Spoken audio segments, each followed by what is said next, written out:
女人睡觉时惊恐地发现，刚结婚的丈夫居然拥抱着陌生女人热吻，而她本打算开口怒斥两人的行为，可结果对方的一个眼神，立马就吓得她将嘴边的话给咽了回去。不过好在下一秒，她就突然从床上坐了起来，看着还在熟睡的丈夫，女人也终于明白了这是一场噩梦。然而女人之所以会做这样的梦，绝非空穴来风，因为丈夫朱贺是当地有名的豪门大佬，更是外人眼中无可挑剔的模范丈夫。早上出门时，朱贺还特意送了笑笑一块限量版的腕表，可转头在采访直播间，笑笑就发现主持人安妮居然也戴着一块一模一样的。而更令人诧异的是，不等笑笑细想，就被工作人员故意狠狠地撞了一下肩膀，明眼人都看得出这是安妮给的下马威。只不过单纯的笑笑却并没有当一回事，误以为工作人员不是故意的。而安妮眼看没有激怒笑笑，于是便在采访中故意开始向他发难。不如我们玩一个大胆的游戏，分享一个对方不知道的秘密。直到这一刻，笑笑才意识到安妮这是想要让他在大众面前出糗，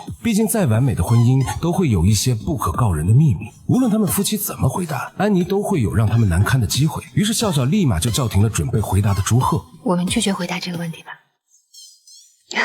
朱太太，您的意思是？这不关你的事。笑笑突然的回击让安妮立马就有了一种不好的预感，随即便草草的就结束了对两人的采访。而采访一结束，笑笑就逃也似的回了娘家，本想在父母这里寻找一丝慰藉，可不料父母却不停的催她生娃，于是无奈的她也只好立刻起身准备离开。没想到这时母亲却又神色慌张的拉住了她。你最近呀，可千万别回老宅子那边去啊！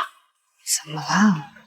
查回来了。这句话像惊雷炸在笑笑耳边，他瞬间想起高中时的恐怖经历。当年他在理发店撞见女高中生遇害案，而他是唯一见过凶手脸庞的证人，对方也因此被判蹲了监狱。要是对方真的被放回来了，那么他早上看到的那个熟悉的背影肯定就是凶手来找自己麻烦的。吓得笑笑立马就回到家躲了起来，可结果她却无意间发现丈夫的车灯没有关，而她本打算出来关灯的时候，不料竟在车里发现了一张汽车电影的门票。24号汽车电影院。可明明那天丈夫说自己去外地出差了，为什么会有这样一张门票呢？于是带着心中的疑惑，她隔天就来到了汽车电影院，准备调取监控。结果保安却以不能泄露客户隐私为由拒绝了她。不过好在当晚笑笑在闺蜜的帮助下，成功的溜进了保安的值班室。虽然她很快就在监控中找到了丈夫的车，但是里面却只有他们家的司机和一个女人。朱贺的司机。